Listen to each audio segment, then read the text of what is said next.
नमस्कार। टुडे समाचार में अपने सब गोटे के स्वागत है। हम सपना समाचार शुरू करी। शिव मंदिर में अज्ञात व्यक्ति सब द्वारा तोड़फोड़ कैल गेल मुख्य प्रशंसा। अज्ञात व्यक्ति सबके समूह मोहतरी के पिपरा स्थित शिव चौकी शिव मंदिर में रहल शिवलिंग में तोड़फोड़ केलक अछि। 4 वर्ष पहिने ही निर्माण कैल गेल नया शिव मंदिर में रहल शिवलिंग में अज्ञात व्यक्ति सब द्वारा मंदिर भीतर प्रवेश कऽ तोड़फोड़ कैल गेलै। जनकपुर धाम भीठामोड़ सड़क खंड विस्तार होब लागल में पुरान मंदिर के तोड़ 4 वर्ष पहिने नया मंदिर निर्माण करत नया शिवलिंग के प्राण प्रतिष्ठा समेत कैल गेल छल। स्थानीय के अनुसार बुध दिन साँझ करीब 4-5 गोटी युवा सब समूह बना कऽ आयल आ किछ युवक बाहर में रहल संगे किछ युवक मंदिर भीतर प्रवेश कऽ शिवलिंग में तोड़फोड़ केने अछि। मंदिर के शिवलिंग में तोड़फोड़ कैल गेल आ तोड़फोड़ केने सबके प्रहरी अखन ढेर नियंत्रण में लेब नहीं सकल कहत स्थानीय जनकपुर धाम जलेसर सड़क खंड में टायर जरा कऽ प्रदर्शन समेत कैल गेल अछि।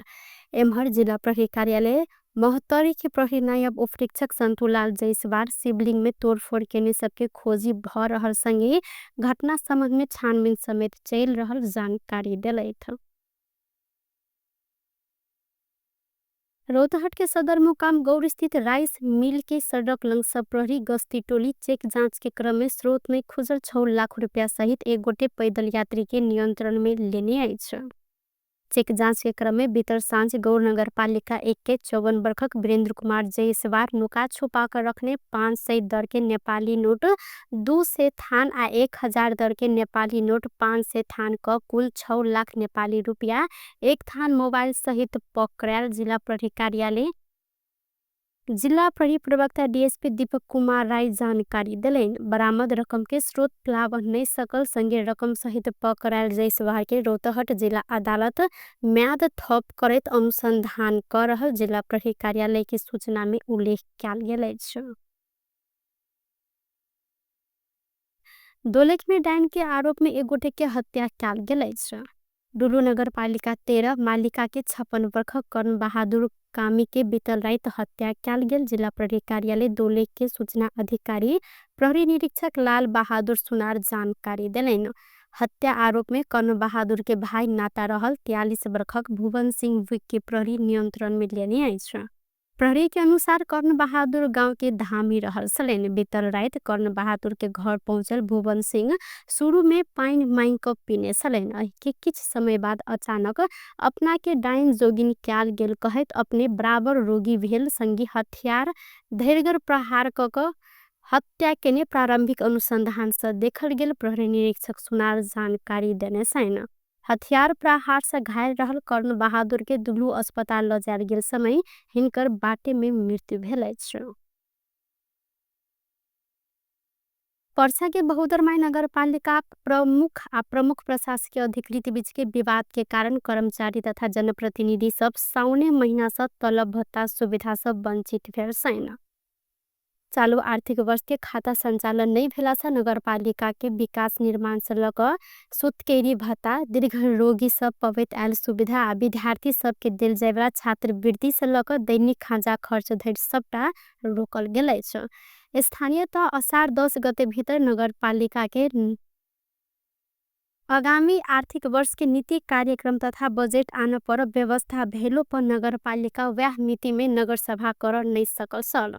नगर पालिका भीतर के विवाद के कारण समय अधिक लागल बाद कार्तिक 8 गते नगर सभा पालिका के नीति तथा कार्यक्रम आ बजट आनल गेल छल।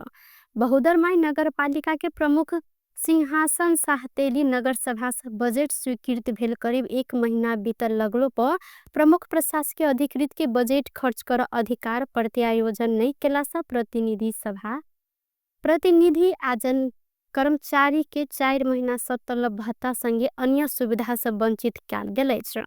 एम्हर बहुदरमाई नगर पालिका के उप प्रमुख सुषमा कुमारी कुशवाहा नगर सभा से बजट पारित भेल 1 महीना बीतलो पर नगर प्रमुख प्रशासकीय अधिकृत के अख्तियारी नहीं देने कारण नगर पालिका के जनप्रतिनिधि तथा कर्मचारी तलब भत्ता नहीं पेने जिक्र केलिन।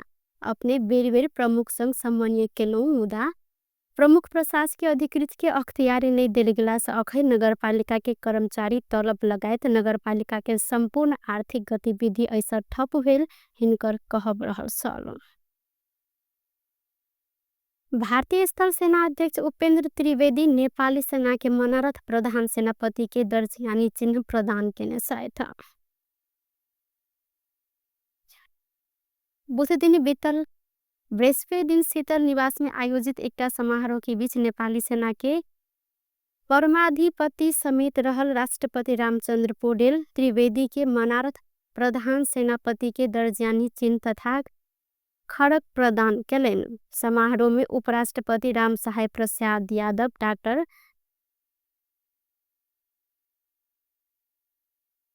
प्रधानमंत्री केपी शर्मा ओली, रक्षा मंत्री मानवीर राय लगायत उपस्थित रहल सल। भारतीय स्थल सेना के सेना अध्यक्ष त्रिवेदी प्रधान सेनापति अशोक राज सिंहदेल के निमंत्रण में बुध दिन नेपाल भ्रमण में आयल छैन। नेपाल भारत बीच के सैनिक संबंध के निरंतरता स्वरूप दैत देश दोनों के प्रधान सेनापति के मनारथ सेनापति के दर्जा प्रदान कर परंपरा रहते अछि। नदी तथा सड़क मापदंड पूर्ण रूप में खारिजी के मांग रखत काठमांडू में प्रदर्शन कयल गेल अछि। भूमि अधिकार संरक्षण संघर्ष समिति आ गैर न्यायिक सड़क तथा नदी मापदंड विपरीत संघर्ष समिति के नेतृत्व में नदी तथा सड़क मापदंड गैर न्यायिक रहला से खारिज कर पर कहत काठमांडू के माइती घर में विरोध प्रदर्शन कयल गेल अछि। ऐसा पहिने ही प्रदर्शन में सहभागी सब कोपंडोल पुल से माइती घर धरि खबरदारी रैली समेत निकालने छलैन। प्रदर्शन में सहभागी सब मापदंड के नाम में जनता के उठिवास कर नहीं सक, जनता के उठिवास कर गैर न्यायिक सड़क तथा नदी मापदंड खारिज कर गैर न्यायिक मापदंड के नाम में राज्य द्वारा लूटल गेल भूमि फिरता कर आवास आ संपत्ति के संवैधानिक हक के गारंटी कर लगायत के प्ले कार्ड प्रदर्शन समेत कयल गेल छल।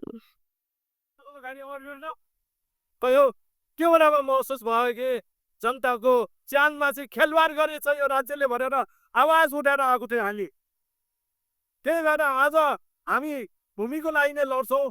भूमि ठुलो मुद्दा हो, भूमि हाम्रो अस्तित्वको मुद्दा हो, भूमि हाम्रो जीवन मरणको मुद्दा हो, जीवन मरण प्रगतिसँग जोडेको मुद्दा हो, हाम्रो स्वाधीनतासँग जोडेको मुद्दा हो, हाम्रो राष्ट्रियतासँग जोडेको मुद्दा हो, हाम्रो आत्मनिर्भरतासँग जोडेको मुद्दा हो र हाम्रो जुन आत्मनिर्भरतासँग जोडेको मुद्दा हो र वातावरणसँग जोडेको मुद्दा हो। भूमिलाई जोगाउनु पर्छ भनेर निरन्तर 10 वर्ष भयो आन्दोलन गरिरहेको। अब जनताले बुझ्न थाले नि, आफ्नो घरमा डोजर चल्दाखेरि पिता कस्तो हुन्छ भनेर बुझ्न थाले नि। पहिला हामी 7 जना थियौँ, 7 जनाले आवाज उठाउँदाखेरि सबैले गाली गर्थे मलाई, राज्यसँग जुटेर हुन्छ भनेर। होइन, संविधानमा अधिकार छ भने जुट्नुपर्छ। जुटेपछि 50-50 हो, जुट्यो भने हार जित हुन्छ भनेर जुटेर 74 सालमा हामीले निजी सम्पत्तिको हकमा चाहिँ मुद्दा जिताएर फुल बेन्चबाट सरकारलाई निर्देशन आदेश जारी हुँदाखेरि पनि अहिले पनि डोजर आतङ्क रोकेको छैन। यो डोजर आतङ्कको विरुद्धमा हामी धेरै वर्षदेखि लड्यौँ, अहिले पनि डोजर आतङ्क रोकेको छैन। महानहरूको ज्यादैटी रोकेको छैन, स्टे अर्डर मान्दैन उहाँहरू। कहिले चाहिँ सर्वोच्चको आदेश भनेर चाहिँ खोला मापदण्ड पिरियडहरूको चाहिँ थप 20 मिनटको चाहिँ आदेशको पालना गरेर चाहिँ मेयर स्टेटले निर्णय गर्ने यो मेयरले अनि जनताको घर भट्काउन आउँदाखेरि स्टे अर्डर छ भन्दाखेरि पनि रोकिँदैन डोजर। के हो, द्वैत चरित्र भएन यो मेयरको?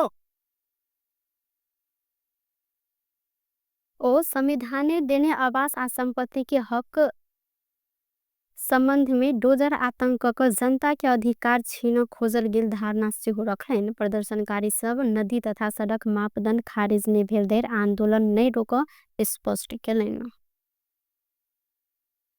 कास्की आ मनाङ जिला के सीमा क्षेत्र में भूकंप गेल अछि। दोनों जिला के सीमा क्षेत्र में रहल अन्नपूर्ण दोसर में भूकंप गेल राष्ट्रीय भूकंप मापन तथा अनुसंधान केंद्र द्वारा जानकारी कराल गेल अछि। केंद्र के अनुसार अन्नपूर्ण दोसर क्षेत्र में आई भिनसर 10:13 में 4.2 मैग्नीट्यूड के भूकंप गेल छल। विश्व बैंक के सहयोग में सरकार प्रादेशिक तथा स्थानीय सड़क सुधार कार्यक्रम अंतर्गत के पहल चरण के काज के शुभारंभ केलक अछि। बृहस्पति दिन काठमांडू में आयोजित एक कार्यक्रम के बीच 17 अरब 15 करोड़ रुपया बराबर के प्रादेशिक तथा स्थानीय सड़क सुधार कार्यक्रम अंतर्गत पहिल चरण के काज शुभारंभ कियाल गेलै। एहि परियोजना से नेपाल के प्रादेशिक आ स्थानीय सड़क संजाल के कनेक्टिविटी सुरक्षा के अभिवृद्धि करबाक साथे सड़क संचालन व्यवस्थापन हैत जिक्र कियाल गेलै छ। सहकारी विकास मंत्रालय प्रदेश आ स्थानीय तह संघ के समन्वय में कार्यक्रम कार्यान्वयन कियाल गेलै त सुदूरपश्चिम कर्णाली आ मध्य प्रदेश के भौतिक पूर्वाधार तथा विकास मंत्री सबके उपस्थिति में उप प्रधान तथा शहरी विकास मंत्री प्रकाश मान सिंह आयोजना के शुभारंभ केलै थ। कार्यक्रम में उप प्रधान तथा शहरी विकास मंत्री सिंह उक्त परियोजना से दिगो पूर्वाधार विकास में सहयोग पहुंचत विश्वास समेत व्यक्त केने छ। डेभलपमेन्टको लागि यो चाहिँ एउटा चाहिँ स्टार्टिङ पोइन्ट हो नि त।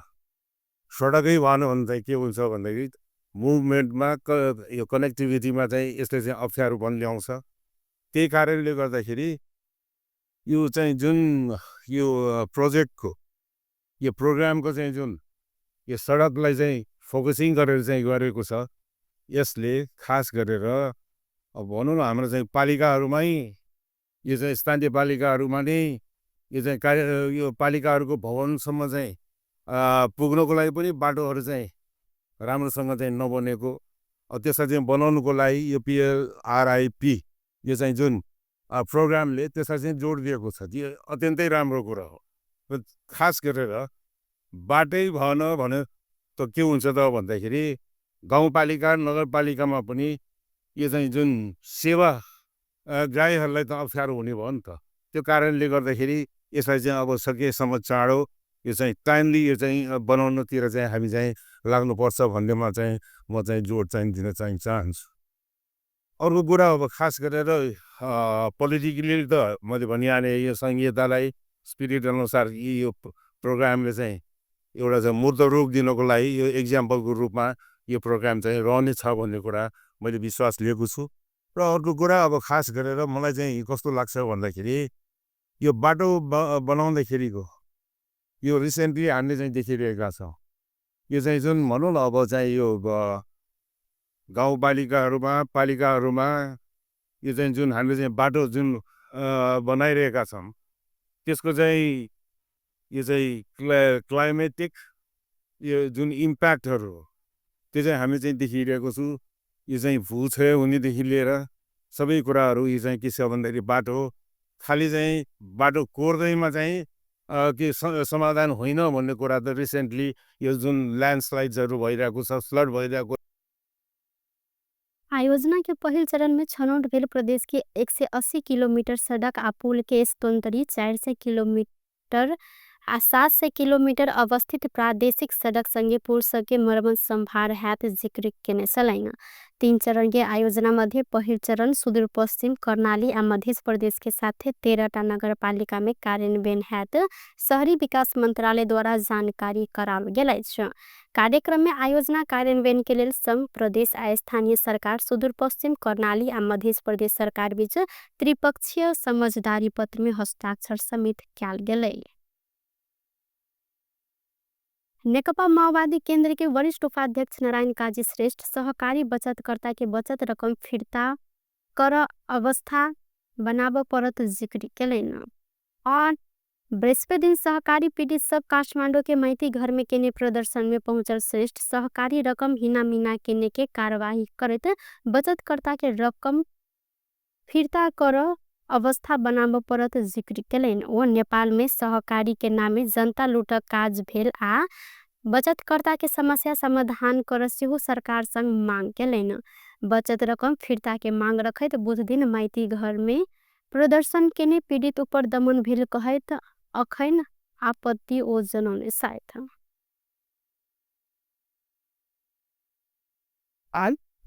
किन डराउँदैन हामी जनतालाई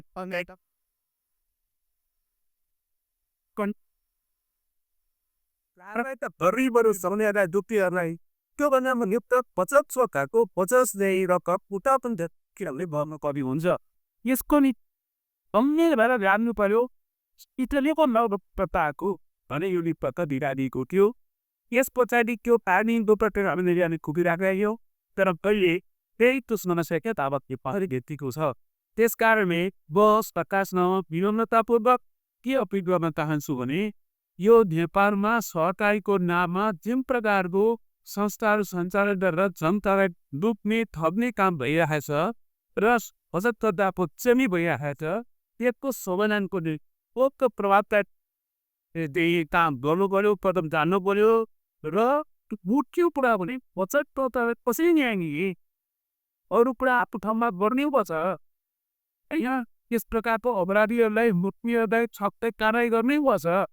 तर त्यो बचत कर्ताको रकम त कसरी दिनु यसमा पहिला के हुनु पर्यो र त्यो त बुझ्ने रक्षा गर्ने केन्द्र हो। अम्मा यो काम पनि गर्नुपर्छ भनेर म पक्कालाई इजेर दुध गर्न चाहन्छौँ।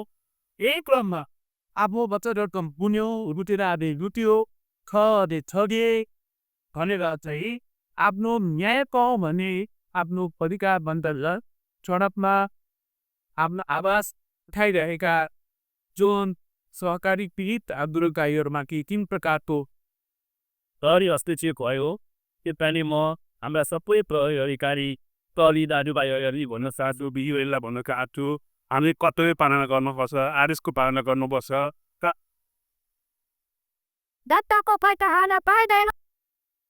माइती घर में प्रदर्शन कर क्रम में प्रहरी संग झड़प भेला से किछ बचतकर्ता घायल सेहो भेल छलनि। बृहस्पति दिन घायल भेल सबके सहकारी पीड़ित सब पुनः माइती घर में प्रदर्शन केलनि। टुडे समाचार में अब आर्थिक संबंधी समाचार।